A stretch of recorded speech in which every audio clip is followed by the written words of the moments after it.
Hamas क़यादत ने गैर मुसल्लह होने और गजा की सिक्योरिटी से दस्तबरदारी का इम्कान मुस्तरद कर दिया। दोहा में मुक़ीम हमास सियासी ब्यूरो के रहनुमा मोहम्मद नज़्ज़ाल ने रॉयटर्स को इंटरव्यू में कहा कि हमास का हथियार फेंकने का कोई इरादा नहीं और न ही गजा की सिक्योरिटी संभालने के हवाले से पीछे हटेंगे। हमास की मुसल्लह जिद्दोजहद का मकसद सिर्फ और सिर्फ गजा की सलामती है। गजा की तामीर नौ के लिए 5 साल जंग बंदी को तैयार है। हमास क़यादत ने गैर मुसल्लह होने और गजा की सिक्योरिटी से दस्तबरदारी का इम्कान मुस्तरद कर दिया। दोहा में मुक़ीम हमास सियासी ब्यूरो के रहनुमा मोहम्मद नज़्ज़ाल ने रॉयटर्स को इंटरव्यू में कहा कि हमास का हथियार फेंकने का कोई इरादा नहीं और न ही गजा की सिक्योरिटी संभालने के हवाले से पीछे हटेंगे।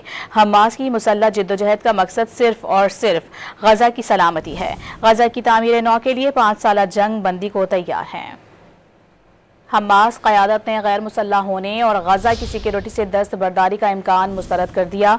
दोहा में मुक़ीम हमास सियासी ब्यूरो के रहनुमा मोहम्मद नज़्ज़ाल ने रॉयटर्स को इंटरव्यू में कहा कि हमास का हथियार फेंकने का कोई इरादा नहीं और न ही गजा की सिक्योरिटी संभालने के हवाले से पीछे हटेंगे।